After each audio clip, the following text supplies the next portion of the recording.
Good morning. வாழ்க வளமுடன். Doctor Balakrishnan, கோவையிலிருந்து இந்த பதிவு. இப்போ நமக்கு ஒரு ஹாப்பி நியூஸ், நல்ல நியூஸ் வந்திருக்கு. அதனால தான் மார்க்கெட் அப்டேட் ஆகிட்டு இருக்கு. என்ன காரணம் அப்படின்னு நினச்சிங்க அப்படின்னா, பிரதமராக 3வது முறையாக நரேந்திர மோடி அவர்கள் சனிக்கிழமை பதவியேற்க உள்ளதாக நம்ப தகுந்த தகவல்கள் தெரிவிக்கின்றன. எலெக்ஷன் ரிசல்ட்டுக்கு முன்னால் மார்க்கெட் கிடுகிடுன்னு ஏறிச்சு. என்ன காரணம் அப்படின்னா கிட்டத்தட்ட 400 சீட் தனி மெஜாரிட்டி கூட வரும் அப்படின்னு ஊடகங்கள், medias, print media, electronic media எல்லாம் சொன்ன காரணத்தினால மார்க்கெட் ஏறிச்சு. எலெக்ஷன் ரிசல்ட் டிக்ளேர் ஆகும்போது கொலியேஷன் கவர்மெண்ட், கூட்டு மந்திரி சபை அமைக்கக்கூடிய சூழ்நிலைகள் ஏற்பட கிடுகிடுன்னு கீழே மார்க்கெட் டவுன் ஆச்சு. இடையிலேயே பார்த்தீங்கன்னா யூபிஏ வேற கிட்டத்தட்ட 100 சீட் தான், 150 சீட் கணிச்சிருந்தாங்க. அவங்க 233 சீட்டு அவங்க கூட்டணி தான் வாங்கியிருக்காங்க, அவங்களுடைய கூட்டணி தான் வாங்கியிருக்காங்க. அதனால கிடுகிடுன்னு இறங்குச்சு. நேற்று சந்திரபாபு நாயுடு அவர்களும் நிதிஷ்குமார் அவர்களும் அப்புறம் பார்த்தீங்க அப்படின்னா இன்னும் நேற்று கூட ஒரு 10 சுயேட்சை எம்பிகள் கூட என்டிஏ கவர்மெண்ட்டுக்கு சப்போர்ட் பண்ணுறேன்னு சொல்லியிருக்காங்க. இன்னைக்கு மார்க்கெட் நார்மலாக ஆகிட்டு இருக்கு. ஏன் சொல்கிறேன்னா, ஸ்டாக் மார்க்கெட் அப்படிங்கிறது local politics and Jio politics சம்மந்தப்பட்டது. நான் அதனால தான் உங்களுக்கு எலெக்ஷன் ரிசல்ட் வர்றதுக்கு 2-3 நாளைக்கு முன்னாடி ஒரு வீடியோ போட்டிருந்தேன். ராகுல் ஸ்டாக்கு, மோடி ஸ்டாக்குலாம் சொல்லுவாங்க, இதையும் வாங்கிறாதீங்க, கேர்ஃபுல்லாக இருங்க அப்படின்னு நான் சொன்னேன். ஆனால் நேற்றுக்கு முந்தா நாளில் மார்க்கெட் ஃபால் ஆச்சு. ஆனால் எல்லாமே நம்ம இவ்வளோ பெரிய ஃபால் வராதுன்னு தெரியாதனால நிறைய பேர் 90% பேர் எல்லாமே இன்வெஸ்ட் பண்ணிட்டு வெயிட் பண்ணிட்டு இருந்திருப்போம். ஆனால் நேற்றுக்கு முந்தான இன்வெஸ்ட் பண்ணவங்க பார்த்தீங்கன்னா 5%, 10% தான் இருப்பாங்க. ஏன்? இதனால தான் நான் சொல்கிறது என்ன அப்படின்னா, உங்களோட இன்வெஸ்ட்மெண்ட்டில் ஒரு போர்ஷனை நீங்கள் எப்போவுமே லிக்விட் கேஷாக வச்சுக்கணும், 10% வச்சுக்கணும். மார்க்கெட் எப்போ ஏறுது இறங்குது ப்ரெடிக்ட் பண்ண முடியாது. எல்லாமே தெரிஞ்சால் நம்ம கடவுளாயிருவோம். சரிங்களா? ஒரு நாட்டோட ஸ்திரத்தன்மைக்கு, நான் நிதி சம்பந்தப்பட்ட துறையில் இருக்கிறதுனால தான் நான் சொல்கிறேன், ஒரு நாட்டோட ஸ்திரத்தன்மைக்கு stable government and stable ministry, நிலையான அரசு, நிலையான மந்திரி சபைங்கிறது அது யூபிஏவா என்டிஏவா அப்படிங்கிறது நமக்கெல்லாம் அவசியம் கிடையாது. மந்திரி சபை முக்கியம். நீங்கள் பார்த்தீங்கன்னா இந்திரா காந்தி அம்மா பீரியட்லையும் ராஜீவ்காந்தி பீரியட்லையும் எப்படி இருந்தது, நரசிம்மராவ் பீரியடுக்கு அப்புறம் பார்த்தீங்கன்னா தேவி கவுடா, பிபி சிங், சந்திரசேகர், ஐக்கிய குஜ்ரால், இந்த மாதிரி பல அரசுகள் வந்தபோது நாட்டினுடைய நிதி நிலைமை எப்படி இருந்ததுன்னு பாருங்க. அந்த டைமில் ஸ்டாக் மார்க்கெட்டோட வளர்ச்சி எப்படி இருந்ததுன்னு நீங்கள் பார்த்தீங்கன்னா தான் உங்களுக்கு எல்லாமே தெரிய வரும். இப்போவே பார்த்தீங்கன்னா யூபிஏ கவர்மெண்ட் கிட்டத்தட்ட ஒரு ட்ரை கூட பண்ணாங்க. அவங்களுக்கு பத்தாது, முடியாது. ஏன்னா President of India single majority பார்ட்டியை தான் இன்வைட் பண்ணுவாங்க. அவங்களுக்கு யார் யார் சப்போர்ட் பண்ணுறாங்களோ அவங்கள லெட்டர்ஸ் வாங்கிக்குவாங்க. அதுக்கு மேலே வந்தால் தான் அவங்க கூப்பிடுவாங்க. அதுக்கப்புறம் ஃப்ளோரில் அவங்களுடைய சொந்த நிரூபணம் பண்ணணும். யூபிஏ கவர்மெண்ட் பார்த்தீங்கன்னா அவங்கள்ட்ட அவங்களுடைய பார்ட்னர்ஸ் எல்லாமே சேர்த்து 233 தான். இன்னும் 233, 272க்குன்னு 40 பேரை 40 கட்சியிலிருந்து பிடிக்கணும். நாட்டினுடைய ஸ்திரத்தன்மை இருக்காது. ஒவ்வொருத்தருமே கவர்மெண்ட்டை மிரட்டுறதுக்கு ஆரம்பிச்சிருவாங்க. எந்த பாலிசி டிசிஷன் எடுக்க முடியாது.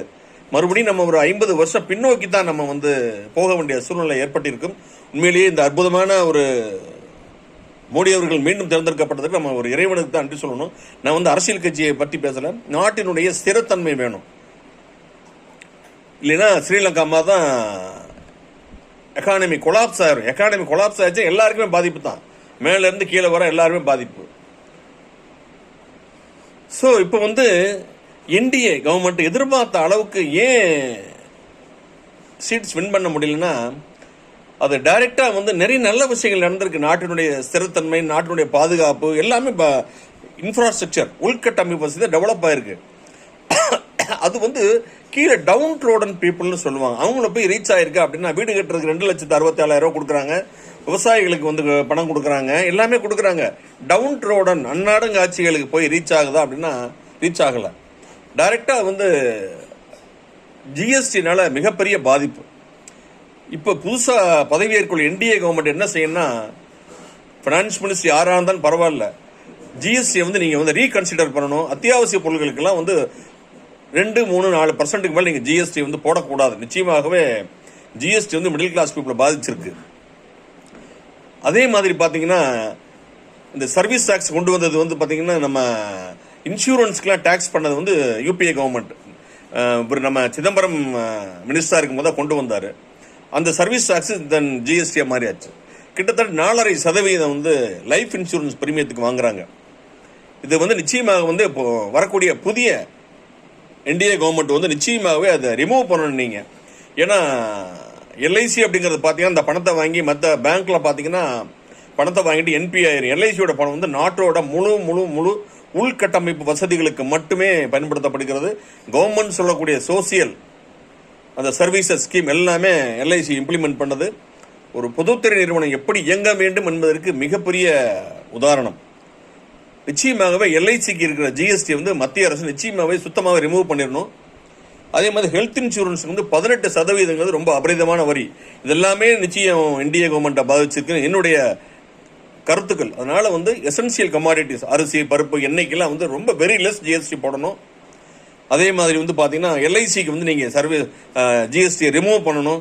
ஹெல்த் இன்சூரன்ஸுக்கு வந்து 5% மேலே நீங்கள் 18%ங்கிறது 10,000 ரூபா கட்டினா 2,000 ரூபா டாக்ஸுக்கு போயிடுது. இந்த மிடில் கிளாஸ் பீப்புள் வந்து நிறையவே பாதிக்கப்படுறாங்க. நிச்சயமாகவே புதிதாக பதவியேற்க உள்ள என்டிஏ கவர்மெண்ட் வந்து பார்த்தீங்கன்னா இந்த எசென்சியல் கமாடிட்டிஸ், ஹெல்த் இன்சூரன்ஸ், இந்த டாக்ஸ் எல்லாம் வந்து லைஃப் இன்சூரன்ஸ் சுத்தமாக நீங்கள் டாக்ஸை எடுத்துடணும். மக்களுடைய சேவிங்ஸ் மனப்பான்மையே போயிடுது. நான் பேங்க்ல டெபாசிட் பண்ணுறேன், உங்ககிட்ட பண்ணுறது நான் எதுக்கு டாக்ஸ் கொடுக்கணும்னு கேட்குறாங்க. இதுக்கு நான் என்ன பதில் சொல்கிறது? யோசனை பண்ணி பாருங்க. இது வந்து எல்லா எம்பிக்களுமே நிச்சயமாகவே வந்து அது யூபிஏ எம்பியாக இருந்தாலும் சரி, என்டிஏ எம்பிஸாக இருந்தாலும் சரி, இதுக்கு வந்து ஃபைட் பண்ணணும். சரிங்களா? எம்பி அப்படிங்கிறது வந்து இந்தியாவில் உள்ள 140 கோடி பேரில் கிட்டத்தட்ட 542 பேருக்கு இந்த வாய்ப்பு கிடைக்குது. ஆண்டவன் கொடுத்த ஒரு அற்புதமான வாய்ப்பு. அரசு பதவிங்கிறது பொதுமக்களுக்கு சேவை செய்வதற்காக ஆண்டவன் கொடுத்த அற்புதமான வாய்ப்பு. இதை நிச்சயமாகவே எம்பிக்கள் வந்து இந்த தங்களுடைய கடமைகளை செய்ய வேண்டும். புதிதாக தேர்ந்தெடுக்கப்பட்ட பாராளுமன்ற உறுப்பினருக்கு என்னுடைய வாழ்த்துக்கள். ஸோ இதனுடைய தாக்கம் தான் வந்து தமிழ்நாட்டில் கூட உங்களுக்கு வந்து பிஜேபியினோட தாக்கம் டெவலப்மெண்ட் ஆயிருக்கு. நிச்சயம் வந்து இதனுடைய தாக்கம் நிச்சயமாக இருக்கிறது. ரெண்டாவது கேஸ், நீங்கள் வந்து இன்னைக்கு கால சூழ்நிலாம் மாறிடுச்சு. யூபிஏனுடைய வெற்றி தமிழ்நாட்டில் இருக்க காரணம் பார்த்தீங்கன்னா 1000 rupees வந்து 1 கோடி பேர் கொடுத்துருக்காங்க. 1 கோடி 10 லட்சம் பேர் கொடுத்துருக்காங்க. கல்லூரி செல்வி பெண்களுக்கு 1000 ரூபாய் கொடுக்குறாங்க. இலவச பஸ் பாஸ். இந்த மாதிரி எல்லாமே டைரக்டாக போய் அவங்கள வந்து ரீச் பண்ணியிருக்கு. ப்ளஸ் எத்தனையோ நடவடிக்கைகள் அது நமக்கு அவசியம் கிடையாது. ஏன் வரல அப்படிங்கிறதுக்கு மட்டும் தான் இது ரீசன். அதே மாதிரி வந்து மத்திய அரசு பார்த்தீங்க அப்படின்னா கேஸ் வந்து எல்லா வீட்லையும் யூஸ் பண்ணுறாங்க. 50% நீங்கள் குறைக்கணும். அதே இல்லை அப்படின்னா கேஸுக்கு வந்து நிச்சயமாக ஜிஎஸ்டி போடக்கூடாது. இல்லைன்னா 50% வந்து நீங்கள் சப்சிடைஸ்டு விலையில் நீங்கள் வந்து கொடுக்கணும். 1000 ரூபாய்னா 500 ரூபா. இதை செஞ்சால் மட்டும்தான் வந்து நடுத்தரமான மக்களுக்கு அதை டைரெக்டாக போய் வந்து ரீச் ஆகும். சரிங்களா? இது ஒரு காரணம். ரெண்டாவது படம் எஜுகேஷன் லோனுக்கு வந்து நாங்கள்லாம் 12% வட்டி வாங்கிட்டு அவ்வளோ கஷ்டப்பட்டு நாங்கள் கட்டினோம். இதுக்கு சப்சிடி கொடுக்குறீங்க. எஜுகேஷன் லோனுக்கு வந்து 2%, 3% வட்டியில் நீங்கள் கொடுக்கணும். அவங்க இந்தியாவில் வந்து 10 வருஷம் அவங்க வந்து படித்து முடிச்சு இந்தியாவில் வேலை செய்யணும். நீங்கள் வட்டியில் நீங்கள் கன்செஷன் கொடுக்குறப்ப அவங்ககிட்ட நீங்கள் ஒரு இது வாங்கிக்கலாம், கன்சென்ட் வாங்கிக்கலாம். 10 வருஷத்துக்கு இந்தியாவில் ஒர்க் பண்ணணும். அதுக்கப்புறம் அவங்க விருப்பப்பட்ட நாட்டுக்கு போயிடலாம். எங்கே ஃபாரினில் வேலை கிடைக்குதா போகலாம். ஏன்னா கவர்மெண்ட் சப்சிடைஸ் ரேட்டில் வந்து அவங்க எஜுகேஷன் லோன் கொடுக்குது. அதே மாதிரி எல்லாருமே கடன் பெற்ற அனைவர்களும் எந்த அரசாங்கமாவது நமக்கு வந்து தள்ளுபடி பண்ணுமான்னு எதிர்பார்க்கக்கூடாது. பப்ளிக் மணியை கொடுக்குறாங்க. வாங்கக்கூடிய நபர்களும் நிச்சயமாகவே ஒரு கடமை உணர்வு கூட அது வந்து நம்ம பேமெண்ட் பண்ணணும். அந்த மாதிரி பண்ணா மட்டும்தான் வந்து மீண்டும் வங்கிகள் வந்து கடன் கொடுக்க தயக்கம் காட்டாது. ஸோ இந்த புதிதாக வந்துள்ள இந்த அரசு வந்து நிச்சயமாகவே நடுத்தர மக்களுக்கும் அதற்கு கீழே உள்ள மக்களுக்கும் சப்சிடைஸ்டு ஸ்கீம்ஸ் வந்து ரீச் பண்ணுற மாதிரி இருந்தது அப்படின்னா வந்து ரொம்ப யூஸ்ஃபுல்லாக இருக்கும். இன்னொரு விஷயம், முக்கியமான விஷயம், அந்த நம்ம டோல் பார்த்தீங்கன்னா இங்கேருந்து கோயம்புத்தூர்லேருந்து சென்னை போகிறோம்னா 1000 ரூபாய் ஆகுதுங்க. போயிட்டு வர 2000 ரூபாய் ஆகுது. இது வந்து டைரெக்டாக ஜனங்களை வந்து பாதிக்குது. இந்த டோல் ஃபீஸ் வந்து நீங்கள் வந்து ரிமூவ் பண்ணணும். இல்லை அப்படின்னா அது வந்து ஒரு 25%, 50% மாற்றணும். சரி, ஓகே, சாலைகள்லாம் மெயின்டைன் பண்ணணும். அதுக்கு ஒரு 50%, 25% தான் நீங்கள் பண்ணணும். இந்த நடவடிக்கைகளை வந்து நிச்சயம் வந்து வரக்கூடிய என்டிஏ கவர்மெண்ட் எடுத்ததுன்னா அடுத்து நீங்கள் எதிர்பார்த்த 400 சீட்டுகளுக்கு மேலேயே வரக்கூடிய வாய்ப்புகள் உள்ளது. மீண்டும் ஒரு நல்ல பதிவில் நான் உங்களை சந்திக்கிறேன். உங்களிடமிருந்து விடைபெறுவது உங்கள் அன்பு நண்பன் டாக்டர் பாலகிருஷ்ணன். கோவையிலிருந்து இந்த பதிவு.